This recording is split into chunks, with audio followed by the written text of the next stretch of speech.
გამარჯობა, ეს არის ჩვენი მორიგი პოდკასტი. დღევანდელი ჩვენი სტუმარი არის ნიკოლოზი, ნიკა, რომელიც შეიძლება ითქვას, რომ არის Bitcoin, მე მგონი რომ მაქსიმალისტია, მაგრამ თვითონ ამბობს რომ ენთუზიასტია და დღეს ვილაპარაკებ ძირითადად მე მგონი Bitcoin-ზე. პირველ რიგში ნიკა, როგორ ხარ და მადლობა რომ მოხვედი ჩვენ. მადლობა მოწვევისთვის, მადლობა ბიტნეტს, მადლობა თქვენ მსმენელს და კარგად ვარ და მიხარია ბაზარზე რაც ხდება. რა ფორმითაც ხდება, როგორც ხდება და მივესალმები ყველა ინიციატივას და წამოწყებას, რაც შეიძლება ამ სფეროში მოხდეს. საქართველოში ხო? საქართველოში ხადი კი. ხო, პირველ კითხვას რაც უსვამ ხოლმე ჩვენ სტუმარს არის ხოლმე როგორ მოხდა საერთოდ კრიპტოსამყაროში და მოდი შენს მაგას კითხავ, იმიტომ რომ მე მგონი საინტერესო ისტორია არის. ყველა სტანდარტული ისტორია ხალხად. ყველას თავიდან ფული შეუნა უნდა და ესეთი გამოთქმა არსებობს. მოვედი ფულისთვის, მაგრამ დავში რევოლუციისთვის.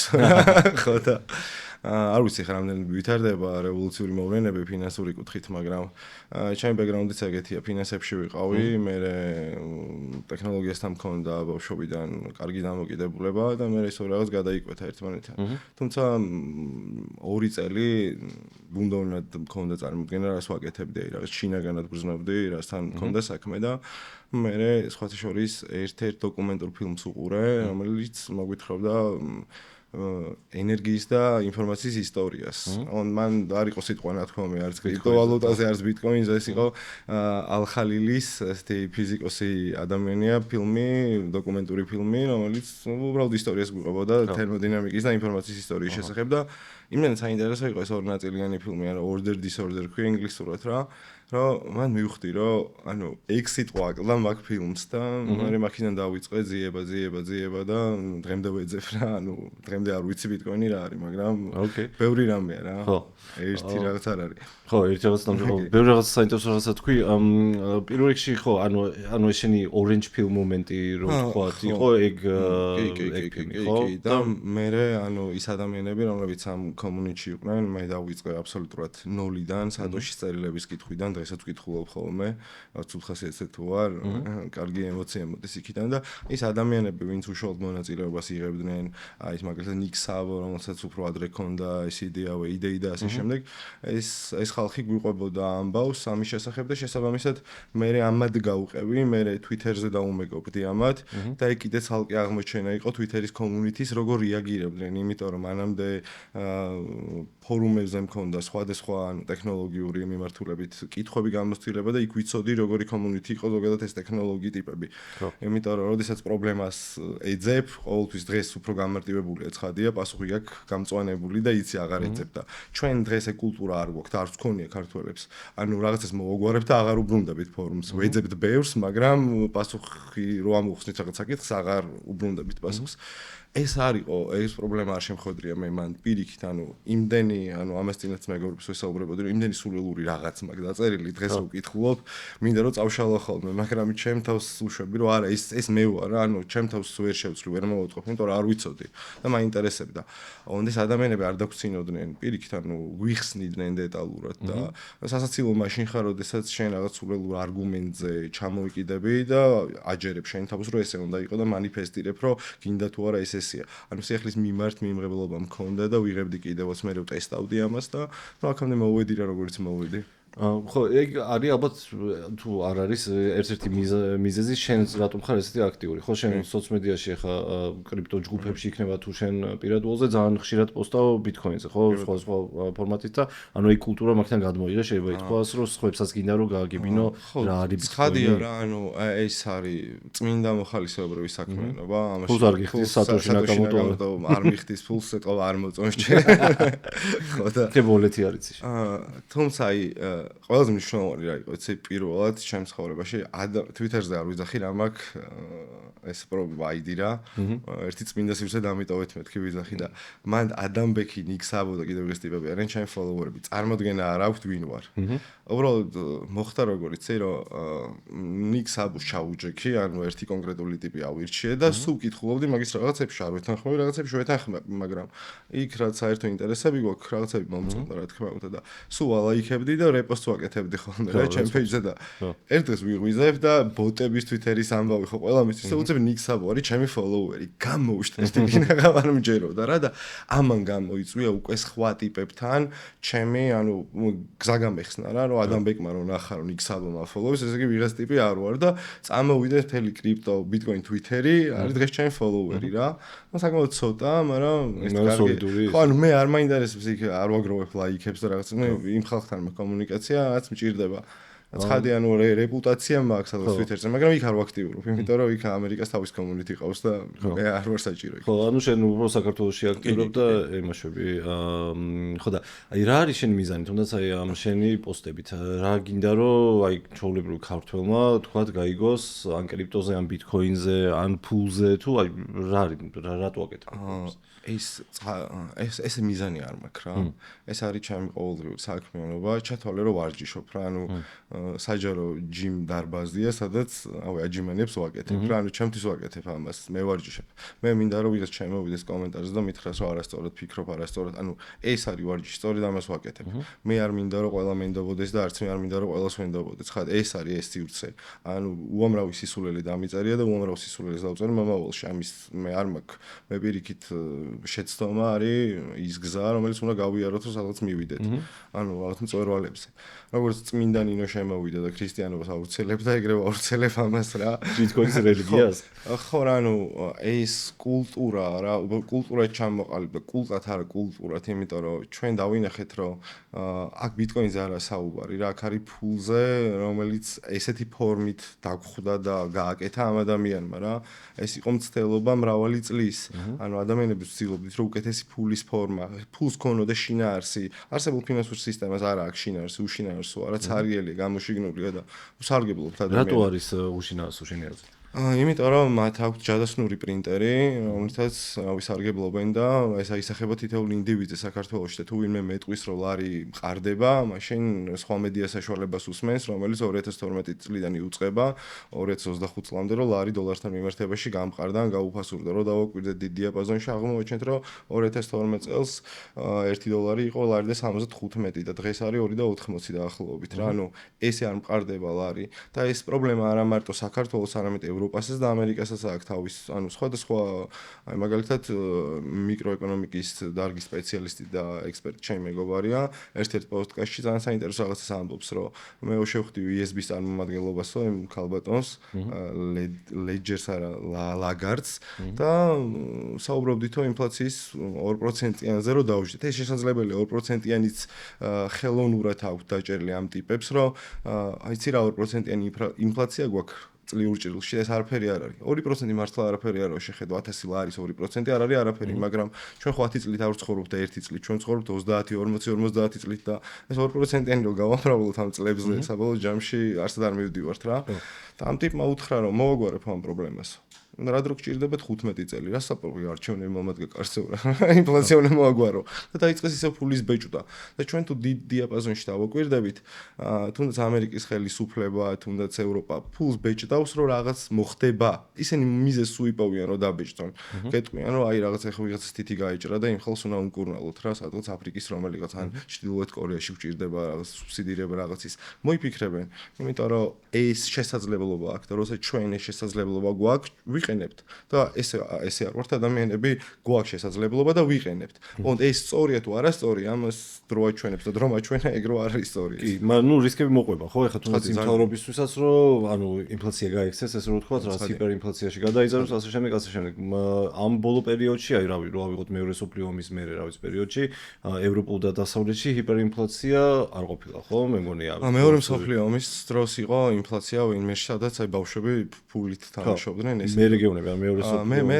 არა მე დასტაბილურდა სიტუაცია ამერიკამ ჩაასხა ბევრი ფული ამერიკამ გაატარა თავის როგორც ხდება რა მაგრამ დღეს ამერიკას უზარმაზარი საგარეო ვალი აქვს 34 ტრილიონი როგორც მახსოვს ხო ნუ არ ზუსტი ციფრი არ მახსოვს მაგრამ ხო მე ტრილიონი ემატება დღეს რაღაც ჩვენთვის ადვილი არ არის ეს ანუ აქედან ამერიკა გადაიხდის ანუ მოდი ამერიკელს კითხე ახლა გადაიხდის თუ არა ანუ ამერიკას არ მოწონს ეს ყველაფერი კი ბატონო და შენი აზრით ანუ ბიტკოინი რატო არის პასუხი აი თუ აქვს ჩვენ ტრადიციული ფინანსური სისტემა ხო სადაც არის გაუგებარი წესები არიან ცენტრალიზებული ტიპები რომელსაც აქვს ისეთი ძალაუფლება რომელიც ადამიანს შენი აზრით არ უნდა ქონდეს შეუძლია ნებისმიერ რაოდენობა ფულის დაჭიროს, აი კოვიდი იქნება, ომი იქნება, რაც არ უნდა იყოს.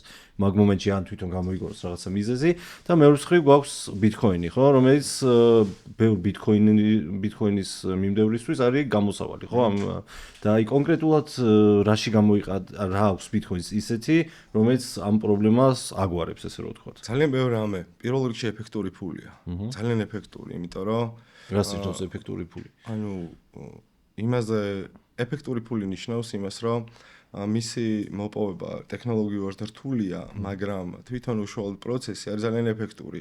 ანუ ჩვენ არ გვჭირდება ვიღაცაებთან რაღაცების შეთანხმება, კოდია დაწერილი, ნებისმიერმა კომპიუტერმა იცის რა უნდა გააკეთოს და რაზეა პასუხისმგებელი. მას არ აქვს ხასიათი ამ კოდს, რომ აი დილით გაიღვიძა და მოდი ეხა ამ ბლოკს არ დავადასტურებ, იმიტომ რომ მე შენ ნიკამ გიორგის გავუგზავნო და აქ რაღაც. ანუ იმას არ აინტერესებს აქ რა. ეფექტური ფულია იმიტომ კიდე რომ მისი ბეჭდა ესე ვიღაცას არ მოუნდება და ვერ დაბეჭდავს იმაზე მეც ვიდრე ქსელი გვეუბნება პროტოკოლის მიხედვით რომ ამდენი უნდა ვაწარმოოთ დღე-ღამის განმავლობაში 154 ბლოკზე მეც ვერ დავამაინინგებთ ფიზიკურად ეფექტური ფულია იმიტომ რომ ზოგადად რაოდენობაში შეზღუდულია და რაც შეზღუდულია ნუ რავი მიწაა შეზღუდული ჩვენ პლანეტაზე თუ არ ჩავთვლით ნიდერლანდს რომელმაც დამატებს ხო მიწა არის წარმოება და გვეგონა რომ თურმე მიწას იმიტომ არის წარმოება ვიზრდებით ადამიანი და ფასი ემატება ნიდერლანდებმა ესეც დაამსხვრიეს რა პირიქით მიწის წარმოება დაიწყეს იმიტომ რომ მათ ეს ჭირდებათ ჩვენ არ ვიცით რამდენია სინამდვილეში ოქრო ბუნებაში ვიღაც ექსპერტები ამბობენ რომ ამდენი მაგრამ დანამდვილებით არ ვიცით რამდენი ვერცხლია რამდენი ბრილიანტი და ასე შემდეგ ჩვენ ვიცით რამდენი ბიტკოინი იქნება სულ და ეს წერია კოდში ამ კოდის შესვლა კიდე უბრალოდ წარმოუდგენელია თუ ვიღაც დაფორკავს და სხვა ბიტკოინს გააკეთებს ის სხვა ამბავი ხო ის არ არის ფედერალურ რეზერვებმა შეიძლება გააკეთოს იგივე მაგრამ ბიტნეტი არ დაიმატებს ფედერალურ რეზერვების ბიტკოინს იმიტომ რომ მასზე მოთხოვნა არ იქნება მარტივია აქ ამას მოთხოვნა მიწოდება არეგულირებს და ასე შემდეგ და შემდეგ ამიტომ მე ვფიქრობ რომ ეფექტური არა მარტო მისი ბუნებით და ხასიათით არამედ მას აქვს კიდევ დამატებითი მნიშვნელობა ფუნქციონალი რომ ის ადასტურებს მესაკუთრის ანუ საბუთი გაქვს რომ აღდაჩენია და არ გჭირდება საჯარო რეისში მისვლა და ვიღაცის მესამე სანდო პირის დადასტურება რომ აი ეს ნიკას ბიტკოინია ნიკას უძრავი იქნება და ასე შემდეგ ანუ ამ ლეჯერში ან დაფთარში ყველაფერი წერია დეტალურად თავისი თარიღით თავისი რაოდენობით და უკვე შენ იღებ შენ ქონებაზე პასუხისმგებლობას. დღეს ეს პასუხისმგებლობა ჩვენ ბანკებს მივეცით მთავრობებს და რავი უფრო შემთხვევაში ესე იყო რა 61 დადგენილება რომელიც ამერიკის ხელისუფლებამ გამოსცა ითვალისწინებდა რომ ამერიკის მოსახლეობისგან უნდა მოიღო ოქრო და ამოიღეს კიდევაც. და ოქრო იყო რა შემეძლო სახში მქონოდა ხო და დანარჩენია ჩამოყალიბდა. იმიტომ რომ ამერიკის ხელისუფლებას პოლიტიკური თვალსაზრისით ჭირდებოდა ეს და გააკეთა კიდევაც წაართვა ოქრო. იარაღის უფლება წაგვართვა ეს. მე არ ვიზახი ერთი ან მეორე კარგი ან ცუდი, მე შეფასებას არ ვაკეთებ. მე ვიზახი რა მოხდა და რა მივიღეთ ეს უკვე ჩანს ადგილზე, იმიტომ რომ როდესაც ანუ ოქრო შემთხვევაში ესე იყო ხო? რაღაც გაჩნდა ორგანიზაცია, ადამიანი მივიდა ამ ორგანიზაციაში, მიიტანა ეს თავისი ოქრო, იმან სანაცვლოდ რაღაც ფასიანი ქაღალდი ამ ტიპს და იმან რომ დაინახა რომ ოქროს ტარება აღარ უწევდა მარტივია ხა ამ ხელა რაღაცის თრევას არ ჯობიან ფასიანი ქაღალდით ვიწოლო ეს ტიპი რომელიც ოქროს იღებდა აღმოაჩინა რომ ხალხი აღარ აკითხავდა ამიტომ დაიწყო ბეჭდა მოდი ხა მე დაბეჭდა 100 ლარს დავბეჭდა დამჭირდა იქ მეგობარს დაბადების დღე საჩუქარით და რა მოხდა გაბევრდა ფული რო გაბევრდა ხალხი ამას ვერ ხვდება ამას მე ინფლაცია და უამრავი ტერმინი 2008 წლის მერე მოიგონეს ეკონომიკა რომელიც არ არსებობდა აქამდე რა ეს ხადია ეგრეც მოხდებოდა მაგრამ ნუ ისეთი სისულელები და საგიჟეთი ხდება რომ ადამიანებმა რო იცოდნენ ალბათ რავი თავის ბანკირებს დახოცავდნენ და შენი აზრით რატო არიციან ადამიანებმა რატო არ ინტერესდებიან ამ ყველაფერს იმიტომ რომ ხა ბიტკოინი მიუხედავად იმისა რომ 2008 წლიდან არსებობს მაინც რაოდენობა ადამიანებს ვინც ჩართულები არიან ანუ ბევრი შეიძლება იყოს ბევრი რაღაცა რაოდენობა რომელიც ინვესტირებას აკეთებს იმიტომ რომ ბიტკოინის ფასი გაიზრდება და მაგ იმედზე არის ხო? მაგრამ იმ სიღრმეში არ ჩადის რაც აი ხა რაც შენი ლაპარაკი ხო? მე ვფიქრობ სიღრმეებში ჩასვლა იუზერს არ ჭირდება. იუზერი არ TikTok-ს იყენებს ადამიანი უბრალოდ იმისთვის რასაც იყენებს ფუნქციონალებს, ჩვენ ხედავთ, რომ ეს ფუნქციონალები, რასაც სხვადასხვა აპლიკაციებს აქვთ, ამის უკან დეველოპერებიდან და front-end, ანუ ყველა უყურებს, აკვირდება, როგორ იქცევა იუზერი. ეს უკვე კომპანიის ხედვაა და რას მოარგებს და რა სიახლეს შეთავაზებს, იმიტომ რომ დატოვოს თავის პლატფორმაზე, ხო? ფულიც ესეა. ანუ არსებული ფინანსური სისტემა ცდილობს, რომ კომფორტული იყოს ეს გარემო მომხმარებლებისთვის და მომხმარებელს უნდა რომ გადაიხადოს უბრალოდ ფული და მიიღოს ის სერვისები ძალიან მარტივად. ანუ ჩვენ ვამარტივებთ ამ ტექნოლოგიით და აღარ ჭირდება იმის გაგება, როგორი უნდა იყოს ფულის შინაარსი.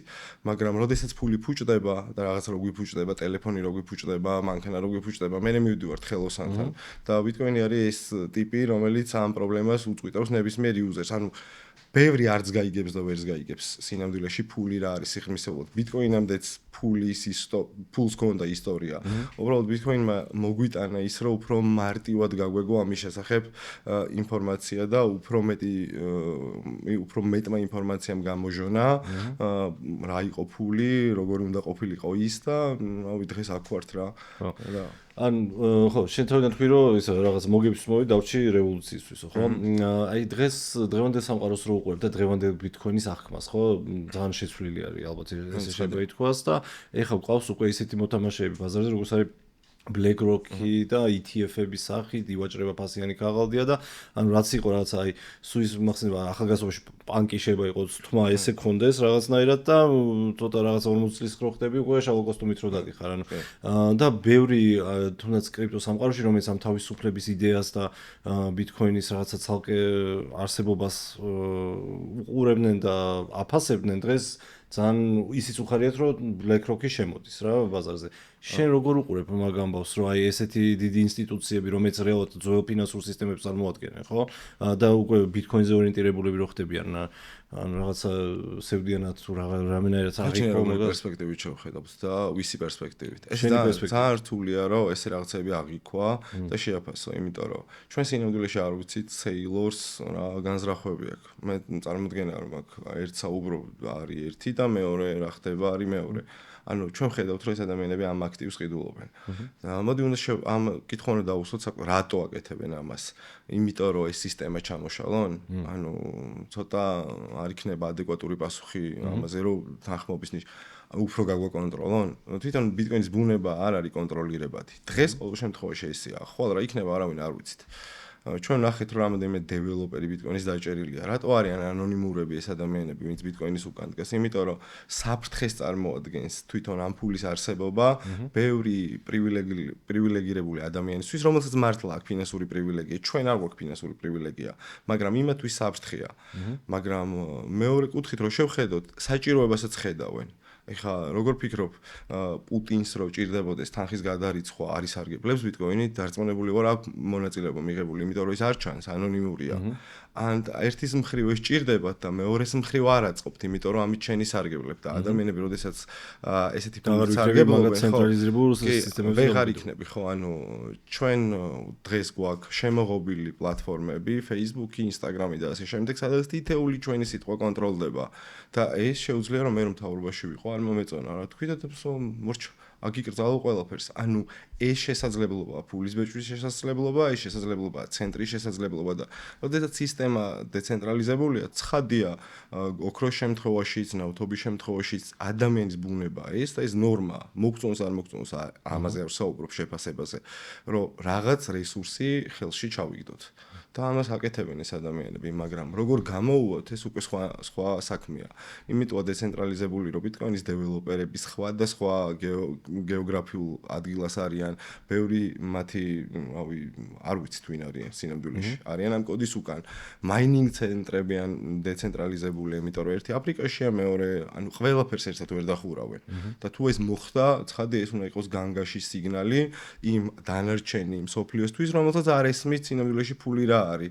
ამიტომ ვაკეთებთ ამას, რომ მე შენ იმიტომ გიხსნი ფული რა არის და როგორ უნდა იყოს, რომ შენ ეს შენი უფლება დაიცვა, თორე ჩვენ ბიტკოინერები კარგად ვართ ჩვენ თავში და რავი, კარგი ცხოვრებით ცხოვრობთ და ასევე გვინდა რომ ბევრი კარგი გვერდზე ისეთი ადამიანები ყავდეს მეზობლები, მეგობრები, რომ კარგად ცხოვრობდნენ ისინიც რა.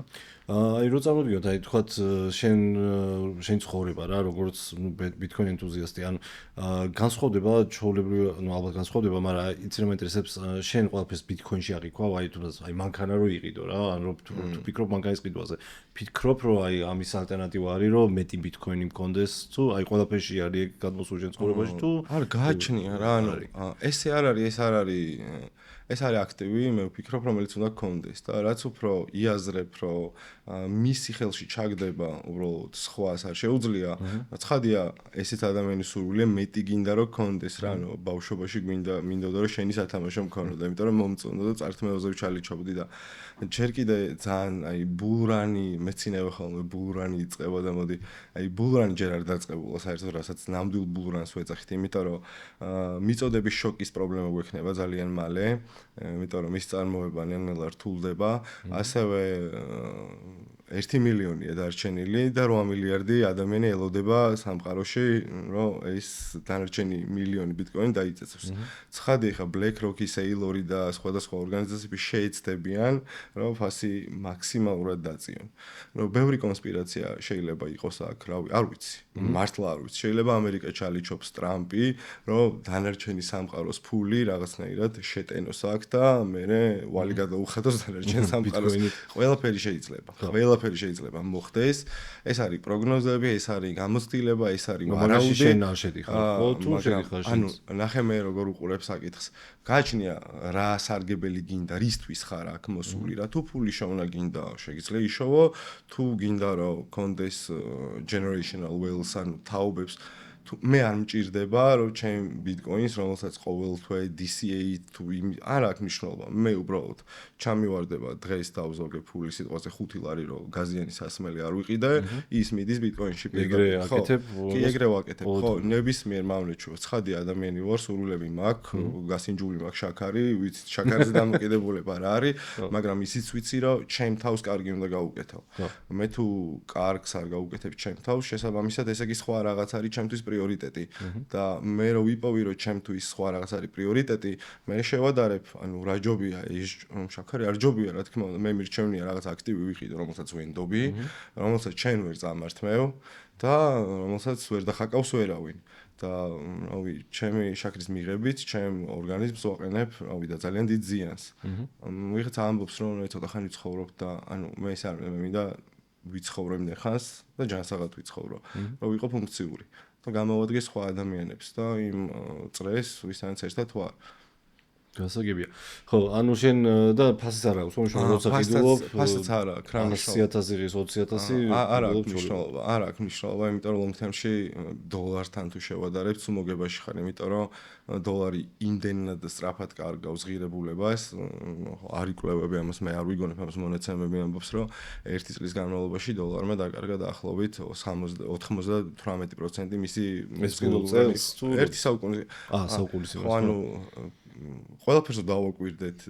Big Mac იყო ამხელა, სახელი დარჩა, Big Mac არის ამხელა. გაიზარდა ფასი. და ჩვენ ხო ადამიანები ყოველთვის ესე აღვიქოთ ყველაფერს რაღაც გაძვირდა. სინამდვილეში არაფერი არ გაძვირებულა. 5 კილოიანი და 10 კილოიანი ინდაური 100 წლის წინაც 5 კილოიანი იყო ფიზიკის კანონების მიხედვით, დღესაც ეგრეა. მაგრამ მაშინ სხვა ფასი ღირდა, დღეს სხვა ფასი. ანუ ეს ნიშნავს იმას, რომ ფული გაფუჭდა, თორე ინდაური ვიზუალურად იგივეა, 5 კილოიანი, რაც 100 წლის წინ იყო და დღესაც იგივეა. ანუ მეტი არაფერი არ ფულმა დაკარგა ღირებულება, მსყიდველ და ამას ადამიანი ვერ ხვდება. ანუ ვერ აღიქვას. კი, მაგრამ 100 წლის მანძილზე რო შევხედოთ, ხა ადამიანი როგორ ცხოვრობს და როგორ ცხოვრობდა 100 წლის წინ და რამდენი ადამიანს აქვს საშუალება, ანუ ეკონომიკის და ამ პერიოდში ხო ხდება ეკონომიკის და ინფლაციას მიყვება, ხო, ანუ ეს 2%-იანი დაგეგმილი ინფლაცია რაც აქვს, ბევრ სახელმწიფოს აი სტანდარტად ითვლება, ხო, რომ ეს 2% უნდა იყოს და მაგაში წამყვანი ეკონომისტებიც შეება პრობლემას ვერ ხედავდნენ, ხო? ანუ ინფლაცია რაღაც ზონაზე უნდა არსებობდეს, იმიტომ რომ ეს ეკონომიკის დასაც ეხმარება. მე არ ვაპარაკობ 15%-იანი ინფლაციაზე წელიწადში, მაგრამ 2% 10%-იანში და თან ანუ ადამიანების ცხოვრების გაუმჯობესებაც ხდება, ხო? ანუ კი ფული შეიძლება გაუფასურდეს, მაგრამ ცხოვრება უკეთესი ხდება. ხო, ანუ ჩვენ ხო გვაქვს ტერმინი ფული სხვა ტერმინია და ვალუტა სხვადასხვა, ორივე განსხვავებულია რა. ჩვენ ვცდილობთ რომ ფული შევცვალოთ. ვალუტა ბევრი რამე შეიძლება იყოს, მაგრამ ფულის შინაარსის შეცვლა აქ მნიშვნელოვანი. რატო? იმიტომ რომ არსებული ფინანსური სისტემა მორგებულია იმ ფულზე, რომელიც დღეს გვაქვს და ერთმანეთთან კარგად მიდიან, მაგრამ შორ პერსპექტივაში აბსოლუტურად ყველაფერზე ხარისხი იკარგება. და თუ დავაკვირდებით, ანუ ადამიანი როგორ ცხოვრობდა 1 საუკუნის წინ, 5 კი, მე არ ვამბობ რომ სიცოცხლის უნარიანობა, ტექნოლოგია, ამაზე არა საუბარი. აი მოდი ავიღოთ იტალიის მაგალითი. იტალია არის ცოცხალი მუზეუმი, ხო? ქვაფენილია დაგებული. ყოველ შაბათ-კვირას ასფალტი ფუჭდება ჩვენთან. ანუ რისი პრობლემაა, ხო უნდა შევხედოთ, რომ ისტორიას რო ვკითხულობთ და ვაცნობიერებთ, ამ ადამიანებს ცოტა ფული ჰქონდათ და ცოტა ტექნოლოგია. დღეს ბევრი ფული გვაქვს და ბევრი ტექნოლოგია და რა ჯანდაბა დაგვემართა, რატო ვერ ავედით იმ სტანდარტზე, რა სტანდარტზეც 5-6 საუკუნის წინ ადამიანები ცხოვრობდნენ. რატო გამოიყურება წერეთელზე ან რუსთაველზე, აი პირველ ზოლში სახლები რო 4 მეტრიანი ჭერი რო აქვს. დღეს რატო ვცხოვრობთ 3 და 20 მეტრიან სახლში? ანუ რა მოხდა? ამაზე ვიღაცამ ხო უნდა ილაპარაკოს, ვიღაცამ ხო კითხონ, რატო გვაქვს უფრო პატარა სახლი? მთელი გერმანიის და ევროპის ისტორია მხატვრული, რავი, ეს წერლები რო აღწერენ, როგორ სახლებში ცხოვრობდნენ, აქირავებში, ანუ უზარმაზარი იყო ეს. დღეს ესეც სახლებში 4-5 ოჯახი ცხოვრობს. მაშინაც ეგრე არის, ხო? არ ამგონია იქ მასივად. არა არისო ესე, ანუ აგერ 2 საუკუნის წინ, 1 საუკუნის წინ ესე, ანუ ეს გამოიწვია ფულის გაუფასურებამ. რატო პატარავდება რაღაცეები ზომაში? ადამიანებს რაოდენობის და არ გამოიწვია, ანუ დიდხანს ცხოვრობთ, უფრო მეტი ადამიანი ცხოვრობს საქართველოში. გასაგებია, მაგრამ ხარისხმა რა დააშავა, ხარისხს რატო ვაფუჭებთ? ხო, არ ვიცი, ანუ მსყიდო, ანუ 100 წლის წინ აბაზანასახში არავის არ ქონდა, დღეს ყველას არის. არა, ეს ტექნოლოგიებმა მოიტანა. მაგრამ ამ მოტანამ ფულის გაუფასურებაც მოგვიტანა და ხარისხი დავკარგეთ. ანუ დღეს რა ხდება? ანუ იაფასიანი პროდუქცია იწარმოება, რომელსაც მუდმივად ჭირდება სერვისი. ეს სერვისი რატო ჭირდება? ნუ ამ მთელი შტატები, რავი, self-მომსახურებაზე არიან. რატო ყავს? მე არ ვარ ჩამ ადამიანებს, მაგრამ იდიოტები ვართ, ვერ ჩავასხავთ ბენზინს ჩვენ მანქანაში, არ შეგვიძლია. ანუ ჩვენ მოგწონს ეს მეორე მხარეა. ამის ალტერნატივა უნდა გქონდეს. რომ მე არ მინდა მანქანიდან გადასვლა და მირჩევნია ვიღაცას 5 ლარი მივცე და ჩამისხეს ბენზინი მომესახუროს, ხო? ოღონდ ისის თუ თანახმა ამაზე, ეს არ უნდა იყოს ძალადობრივი. და ეს უნდა იყოს, რავი, დაბალანსებული რაღაცნაირად. ჩვენ ძალიან ბევრი სამუშაო ადგილი მოვიგონეთ, რომელიც არ გვჭირდება სინამდვილეში. ჩვენ ძალიან ბევრი პროდუქცია გვაქვს, რომელიც არ გვჭირდება სინამდვილეში. ამას მე არ ვამბობ მონაცემები ამბობს. მაგრამ კაპიტალიზმის არ გჯერა, მოდი ესე კითხო, ანუ ის ადამიანს, ანუ სამსახური მოვიგონეთ, კომპანია ავიღოთ, რაღაც ბენზინის ისა ჩაფსკველი პუნქტი არის, ის ხო ქირავს ამ ადამიანებს და ხელფასობს ის რომ ხედავდეს იმ ადამიანების საჭიროებას რო არ ხედავდეს, გაუშვებდა ხო სამსახურიდან.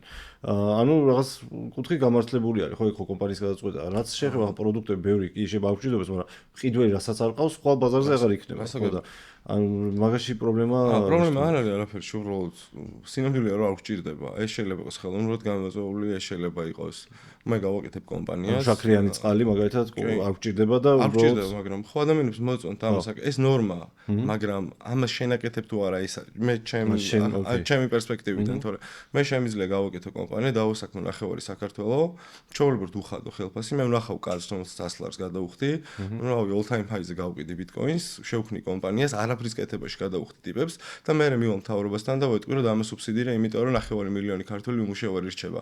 რამხელა ტრაგედია იქნება ეს ესეთ ფულს წამოვიღებ. ანუ ეს შესაძლებლობა აქვს და ამ შესაძლებლობას ჭრის, ანუ რა თქმა უნდა არ მოეწონება ეს ბიზნეს, მაგრამ ნუ ცხადია, სხვა გზას მოვიფიქრებთ მე ფულის კეთების. აქ კონკურენციის შემო მე სტანდარტი და სტანდარტი ადამიანებს უყვართ ფულის გადახდა, ადამიანებს უყვართ სერვისებში ფულის გადახდა. ანუ ეს მონაცემები გვეუბნება ამას, მაგრამ რა სტანდარტს შევთავაზებთ, მომხმარებლები არიან, ისინი იღებენ გადაწყვეტილებებს. აი Sony ეგეთი კომპანია, რომელიც უსმენს თავის მომხმარებლებს და მას ყავს ერთგული მომხმარებლები და ამათ იმხელა გავლენა აქვს სხვა კონკურენტ ბრენდებზე, რომ გადაყავთ რა. გაჩნია მიდგომას და პოლიტიკას. აი ხა რაც ვუყარეთ, აი მან ბიტკოინს როგორ აკავშირებ ამ ყველაფერთან, ანუ აი ამ არსებულ სისტემა და მეორე მხარეს ეს ბიტკოინი, ხო?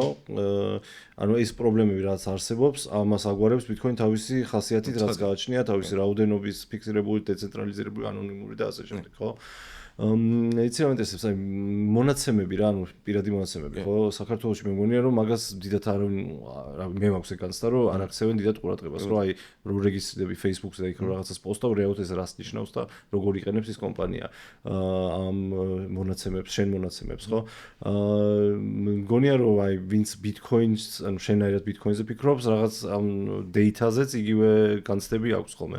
შენ სიკვდილ რასაკვირდები ადამიანებმა უნდა იციან თუ არა რასაკეთებენ ეს დიდი კომპანიები მონაცემებით თუ მანდაც რაღაცა გაუგებარია სინამდვილეში ეს საკითხი არ არის ბოლომდე ესე გააზრებული საზოგადოების მხრიდან. ვინც ტექნოლოგიებში, არა მარტო კრიპტოში, არამედ სხვა, ანუ უსაფრთხოების სპეციალისტია, იმან იცის როგორ უნდა მოიქცეს ქცევის წესებია, როგორც აი ქუჩაში გავდივართ და საგზაონის შენები გვაქვს, ვინც საგზაონი ნიშნებს ემორჩილება, ეს არ არის მთავრობას ვემორჩილები. აი შუქნიშანი არის ამის უნიკალური მაგალითი რა, ანუ შუქნიშანი არის კოდი, რომელსაც ვემორჩილებით. ეს შევხედოთ ანარქიული კოდია რა. ჩვენ ვიცით რომ წითელზე უნდა გავჩერდეთ და მწვანეზე ვიღაც მოდის. აქ არ არის დათმობაზე, ეს არის შეთანხმება. ჩვენ ვიცით რომ წითელზე რომ გავივლით, ვიღაც დაგვეტაკება. ანუ წითელზე იმიტომ კი არ გავდივართ, რომ დარღვევა არ შეგვიძლია, უბრალოდ არ გვინდა რომ საფრთხეში ჩავარდეთ. ხო, ეს გავიაზრეთ. ამიტომ აქაც ეგრეა რა, ადამიანმა რომ იცოდეს როგორ რა მოუვა თავის მონაცემებს, შესაბამისად უფრო ფრთხილი და დაკვირვებული იქნება. რა უნდა დაწერო Facebook-ზე? ეს ვამბობ რომ მომეცი შენი ერთწლიანი ბრაუზერის ისტორია და გეტყვი არა, ანუ სახლიდან არ გამოყოფ თავს, ისე დღეში ჩავაგდებ შენ პროფილს. ანუ ემოციები ის საშიშია ეს ყველაფერი. იმიტომ რომ ჩემი სამიზნერო გახდე მე თუ მთავრობა ვარ. ანუ კარგად არ წაგივა საქმე. იმიტომ რომ იმას მიემატება ტრანზაქციები, რომელიც საქართველოს ანთიბისის ან ნებისმიერი სხვა კომერციული ბანკის მეშვეობით გაატარე, უამრავი დეიტა, რომელსაც შენ დღეღამეში აწარმოებ. და ეს არ არის მარტივი დეიტა. ეს ან სტრუქტურულია, მან ადამიანის ფსიქოტიპი, ხასიათი ჩანს, ბევრი რამე გადაადგილება. შენ ვერსება მიხვდე რომ აი მარტივი მაგალითია, რაღაც ადამიანი, ანუ წყვილებს აკვირდებოდნენ, ისა რამ სიხშირით პოსტავენ და რო არ პოსტავს ხო და უცბად რო იწყებს პოსტვა, დიდი ალბათობით ურთიერთობა თავდება რა. ანუ ერთი მხარე რო იწყებს და მაგას Instagram-ის ალგორითმი რეალურად ხვდება, რომ ეს ადამიანი ამ ყველაფერს აპირებს. შეიძლება შენთვის წარმოუდგენელი იყოს, შენ თვითონ არ იცოდე კი ეგეც შეიძლება და ის უკვე ხვდება გასაპირებს შენ. იმიტომ რომ ადამიანის ხასიათი და ბუნება ესეთი და ჩვენ ესე რეაგირებთ. ანუ ჩვენ რეაგირებთ, რავი, შიშზე თითქმის ერთნაირად. შეიძლება ემოციური ფონი მაღალი და დაბალი იყოს ინდივიდებში, მაგრამ თითფრინავი რომ მოდის, რეაგირებთ ერთნაირად. ანუ ვინც არ რეაგირებს, სხვანაირად რეაგირებს და პანიკას არ ინარჩუნებს. აი ავიაციის სკოლაში რო გინდოდეს ჩაბარება, ექსტრემალურ სიტუაციაში აი გაგატარებენ ქართლში, რომ აი შვიდეთ და აი 3 წამი რო იქნება დარჩენილი, მერე გადაჭრა კაბელი ან რაღაც. ხო და ანუ ეს self discipline-ა, რომელსაც რაღაცები გვასწავლის და იუზერებს ვერ მოთხოვ ამ ყველაფერს რა. შენ იუზერებს უნდა შეუქმნე ინფრასტრუქტურა თუ გინდა. და მე არ ვფიქრობ რომ რომელიმე სწორი ან ასწორია. მე ვამბობ ყოველთვის ეს რამეს რომ უნდა არსებობდეს ალტერნატივები, მორჩა და გათავდა. მე შეიძლება არ მომწონს NFT და არ მომწონს Solana, მაგრამ ადამიანები ამით სარგებლობენ. ხო, და ეგ მისაღებია. მისაღებია ცხადია, იმიტომ რომ ეხლა როგორ უნდა ვიმსჯელოთ და ვიკამათოთ იმაზე, რომელი ავტომობილია უფრო უკეთესი. აი ხო მოიცა, მაგრამ აი შენი აზრით აი ალტკოინებზე რო ვილაპარაკოთ, ანუ ხო არის ბიტკოინი, რაღაცა სხვა ტიპი და მე შემოდის ეთერიუმი, რა თქვა ეთერიუმი როგორც დეცენტრალიზებული ასევე პლატფორმა, ოღონდ სადაც ბევრი სხვა რაღაცა არის ხელმისაწვდომი, მათ შორის NFT პროექტი გავაკეთო, დეცენტრალიზებული ფინანსური რაღაც ინსტრუმენტი შექმნა, swap-ი გავაკეთო, ბევრი სხვა თემა. ანუ შენთვის ეს არ არის საინტერესო, მაგრამ ამბობ რომ ოკეი არის რო არსებობს, ხო? ანუ მანდა ალბათ შენი ბიტკოინ მაქსიმალიზმის კითხვა უდღება მაჩას რო არ ხარ მაქსიმალისტი? არა, ნახე, აქ მაქსიმალიზმზე არ არის. ეთერიუმის არსებობა ძალიან მნიშვნელოვანია სამყაროსთვის რა. და მათ შორის ბიტკოინისთვისაც. რატო? იმიტომ რომ პირველი რაღაც იყო, რომელიც არ ყოფილა აქამდე 2009-მდე, ვიღაცა მოვიდა გააკეთა და ვიღაცამ მისი არსებობით დაინახა რაღაც სხვა შესაძლებლობა და გააკეთა სხვა რაღაც. ეთერიუმს არასდროს არ ქონია პრობლემა და მე ყოველ შემთხვევაში არ მინახავს, რომ ბუტერინს უთქვამს, რომ ეთერიუმი არის ფული. მისი ფულად გამოყენება შეიძლება ეს ფუნქციაა და ეს არ არის ცუდი ფუნქცია. ეთერიუმი არის კოდი, რომელიც აბსოლუტურად სხვა პრობლემას აგვარებს და ბიტკოინი არის ფული, რომელიც ფულის პრობლემას აგვარებს. მაგრამ დღეს ბაზარზე რასაც უყურებთ, ეთერიუმმა რაც მოვიდა, ICO, IPO-ები, ეხლა Solana რასაც აკეთებს, ეს არის გემბლერობა და მეტი არაფერი. აქ ყველამ თავიდანვე, ადრე არ იცოდნენ. დღეს ყველამ იცის, რომ რაღაცა კოინი რო დაილისტება, ეგ უნდა შეახტეს და ფული იშოვოს. ეს არ ზუსტად არისკო და მე ამ ადამიანებს იმიტომ უხსნი, რომ აქ შიტკოინია და შეიძლება არ გაგიმართლოს, თორე მე არ მაქვს პრობლემა ამ ყველაფრის მოხმარებით. თუ გინდა გააკეთე, რომ საფრთხე იცოდე რა. შეგიძლია დალიო ალკოჰოლი, მაგრამ თუ დაალევ 3 ლიტრაზე მეც, ნავი არ წაგივა, საქმე კარგად. მე ამ ინფორმაციას ვაძლევ. მე პასუხს ვთვლი, რომ ეს უნდა იცოდე, როდესაც ახალი ხარ ამ ყველაფერში. გადაწყვეტილება შენ უნდა მიიღო. მე ვიღაცის მიერ მაგივრად ვერ მივიღებ გადაწყვეტილებას. იცი რა, შენ ამბობ, რომ ბიტკოინი არის ფული, ხო? ბევრი ამბობს, რომ ბიტკოინი არის ციფრული ოქრო. შენ მაინც ფულ არჩევი, რომ ფული არის? ფულია, კი. და ფულად იყენებ, მოდი ესე კითხო. კი, ფული შეგვიძლია ოქროც არის, ციფრული ოქროც არის. არ აღიარებენ როგორც ვალუტას. ხო. მაგრამ ფული არის. კი, ჩვენი კანონმდებლობაც ესეა რა, SEBI არეგულირებს ბიტკოინს, ყოველ შემთხვევაში ლიცენზიის ეს 2 წლის წინ, 3 წლის წინ ესე იყო, რომ არ არის ფული და არ არის ვალუტა, მაგრამ ლიცენზია უნდა კონდეს როგორც ვალუტის გადამცვლელ, WASP-ის ლიცენზია, რა ჩვენ გაგვიჩნდა. WASP-ი კიდე მერე იყო რა, მანამდე იყო ხო რა. დიდი ამბები გამოვიარეთ, იყო UniPay, კობა იყო მაშინ, კაი ბიჭი იყო და მაგარ პროდუქტს და მაშინ ის ad-hoc იყო მართლა ის რა ჩვენ რეალობაში მე იმანი წამოვიდა და ეს მოხდა რა გაიშალა და ალტერნატივები აქვს ადამიანებს რომ ეს ვის მოწონს ცხადია უნდა ისარგებლოს ეს აუცილებელი არის რომ იყოს მე შეიძლება არ მომწონს KYC-ს რომ მაგრამ კომპანია კანონმდებლობასთან მუშაობს თქვენ ადგილას რო ვიყო მე underground აპლიკაციების მშენებლობას დავიწყებდი რატო არა ვერ გავიგე გავიგე ან არა იცი რომ ეს აი ფულზე რატო კითხე ბევრს აქვს განცდა ფასის ცვლილებასთან დაკავშირებით ხო ანუ ბიტკოინის ფასი იცვლება ხო არ არის სტაბილური მიუხედავად იმისა რომ უფასურდება და ნუ შეიძლება ბევრი ადამიანი ვერ ხვდებოდეს განცდა აქვს რომ 1 ლარი 1 ლარია ხო ნუ მიუხედავად იმისა რომ ნაკლებს ყიდულობს და აი როცა ლაპარაკობ ბიტკოინზე როგორც ფულზე და ამ ფულის ხან რავი $100 ის ჩემი ბიტკოინი და ხან $50 აი რას პასუხობ მაგ ადამიანებს რა იქ შეჭი რო აქვს რომ აი ბიტკოინში შევიდნენ ჩვენ რასაც უყურებთ ახლა ბიტკოინი არის ფული დაგროვების საშუალება, ანუ ციფრული ოქრო რაც ახსენე, ვინ როგორი პერსპექტივით შეხედავს ამას. მე თუ ვაკეთებ 2 წლიან ინვესტიციას, მაშინ ეს გააზრებულად უნდა გავაკეთო. თუ ვაკეთებ 10 წლიან ინვესტიციას, 2015-ში ვინც იყიდა ბიტკოინი და დღემდე აქ, იმან კარგი ინვესტიცია გააკეთა და ან 12 წლის წინ ღირდა $100, პირველ ღირდა ესა ბიტკოინი $100. გააჩნია როგორ შეხედავ. აქ არ არის ჩვენ არ გვაქვს რამე ექსკლუზიური ფორმა და ცოდნა რომ ესე თუ მოიქცევი ამას მიიღებ ამას ვერავინ ვერ ვიტყვის და არც უნდა თქვას რომ აი იყიდე ბიტკოინი და ხვალ გამდიდრები ნუ არის შალატად ანუ ჩვენ ნახე როგორ არის ეს არის ფინანსური სისტემა რომელიც არის აბსოლუტურად გამჭვირვალე აბსოლუტურად ყველაფრით ჩვენ ვიცით მომავალი ჰალვინგი როდის გვექნება ეს იქნება 2028 წელს ჩვენ ვიცით 2028 წელს რამდენი ბლოკი იქნება ისევ რამდენი ბიტკოინი გვექნება ყოველდღიურ რა ჩიპები გვექნება დაახლოებით ხედავთ ამ ყველაფერს მაგრამ ზუსტად ვიცით სისტემა რას გააკეთებს და ეს 2040 წლამდე ესე იქნება მაგრამ ჩვენ არ ვიცით არსებული ფინანსური სისტემა ნათია თურნავა დღეს რას დაილაპარაკებს და ხვალ რა ინფორმაციას მოიტანს ჩვენამდე ეს ნალაპარაკები იქიცის 10 კაცმა და ეს მე აი როგორც ხა აი ქართულ მედიას რო შევხედოთ რა Twitter-ზე რაღაც მოხდება და 3-4 დღის მერე აი აქ ჩამოდის ანუ რატო ჩამოდის 3-4 დღის მერე ანუ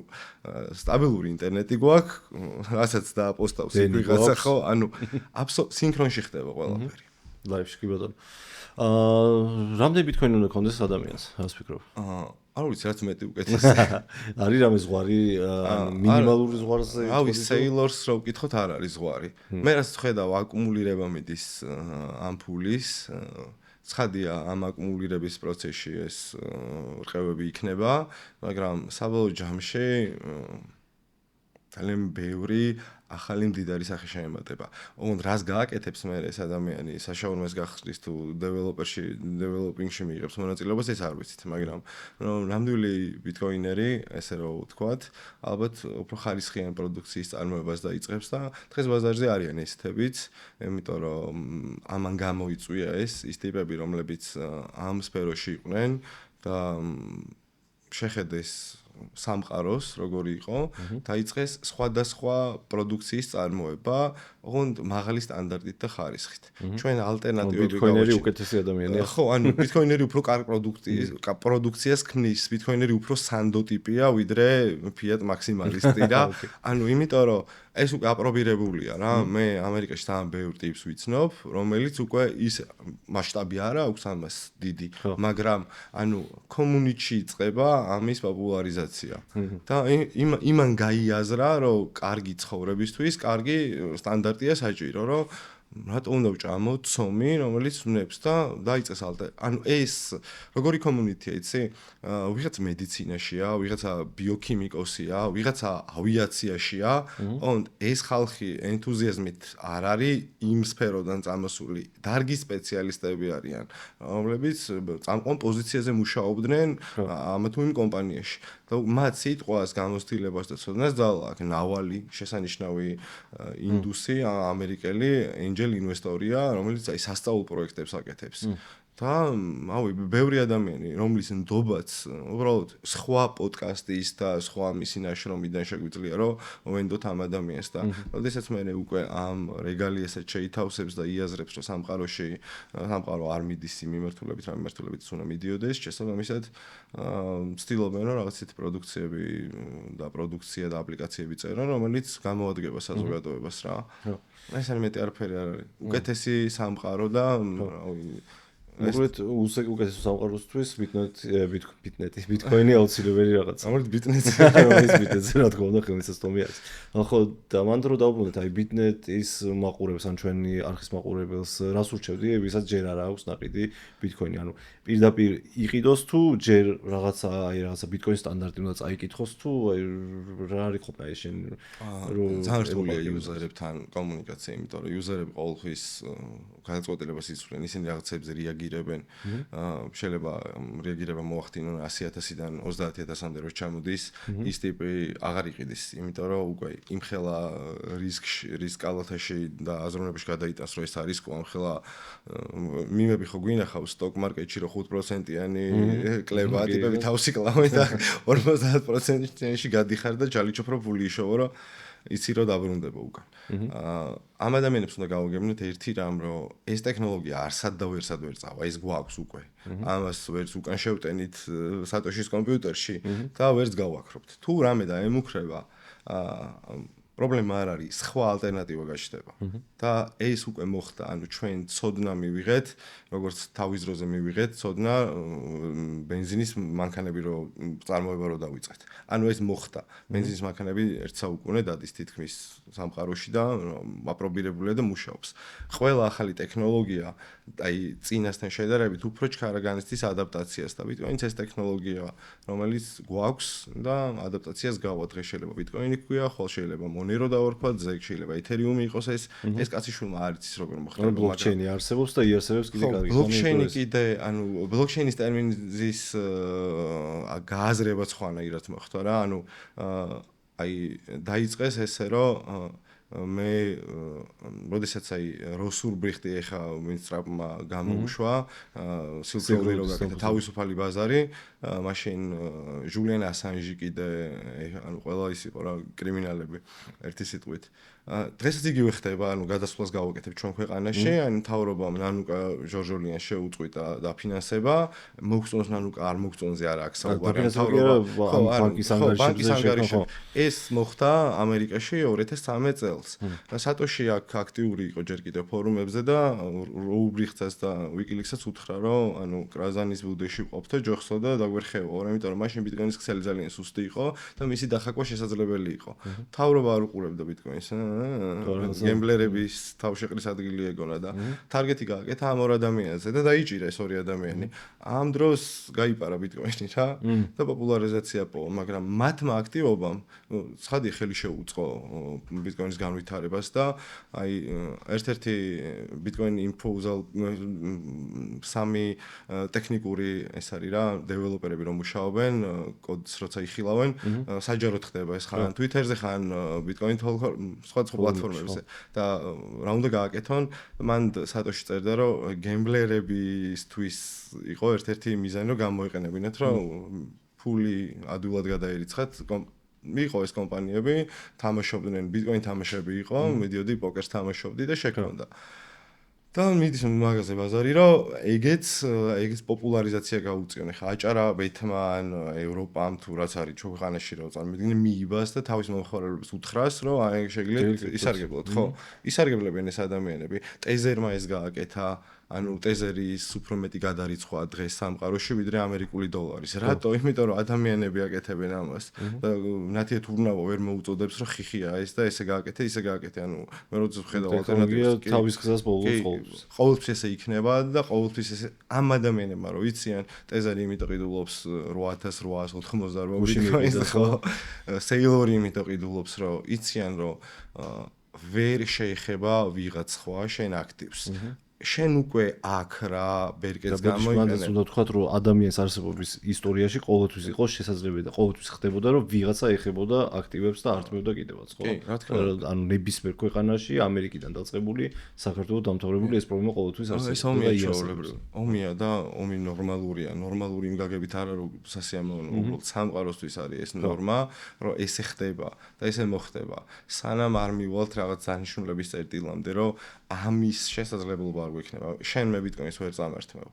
აი ამას წინათ ერთი მიწერდა, რომ აი რომა ვიდეო და თითი მოგაჭრაო, ბიჭო, ანუ მე თუ ჭკვიანი ვარ, ავდგები და ორ ვალეტს გავაკეთებ რა და ერთ private keys მოგცემ და გეტყვი რომ 100 დოლარის ნახმეტი არ მაქსიმალ კი ვლაპარაკობდი, მაგრამ ხარჯები მქონდა ბევრი და ანუ ვერაფერს ვერ იზამს ხო ის ადამიანის სინამდვილეში.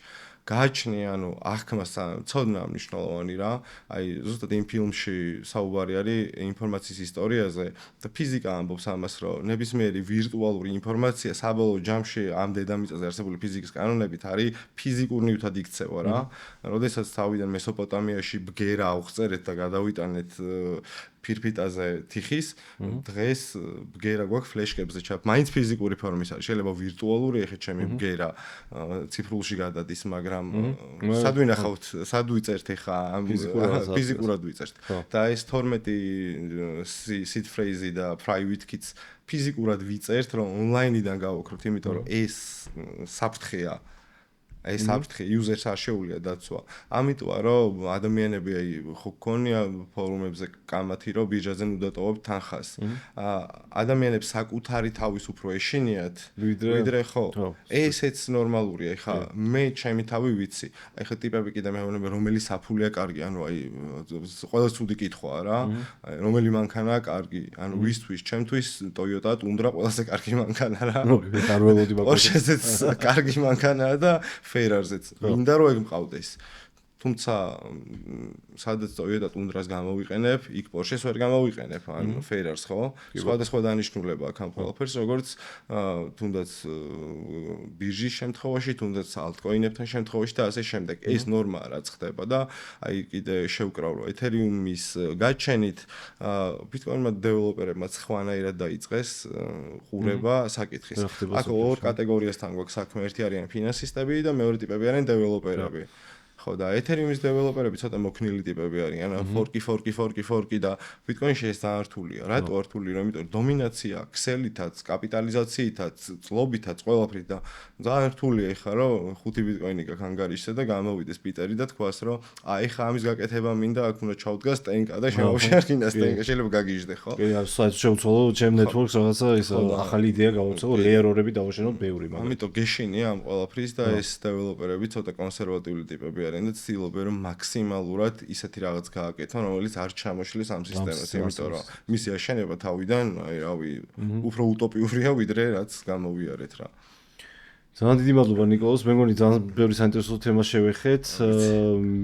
იცი რა, დავაკვირდეთ როგორ განვითარდება ბიტკოინის ფასი. მე ყოველთვის მაინტერესებს, ყველაზე საინტერესო არის ხოლმე, ან როგორ დაიწყო ბიტკოინი რაღაცა ეს 2008 წლის ფინანსური კრიზისის პასუხად და დღეს როგორ მივედით ციფრულ ოქრომდე რა და ეს ყოველთვის იცვლება და ვითარდება ზოგადად ბიტკოინის ნარატივი. და მგონია რომ აი რაღაც აი 6 თვეშიც თუნდაც რომ დავჯდეთ, შეიძლება კიდე ახალი რაღაც იდეები შემოვიდეს ჩვენ ცხოვრებაში და კარგი იქნება რომ ეს გავამეოროთ ეს საუბარი და ვნახოთ აბა 6 თვეში რას ვფიქრობთ იმაზე დღეს რაც ვილაპარაკეთ. მადლობა რომ გვესტუმრე და წარმატებები. მადლობა მოწვევისთვის და მადლობა თქვენ მსმენელს. მადლობა ბიტნეტს.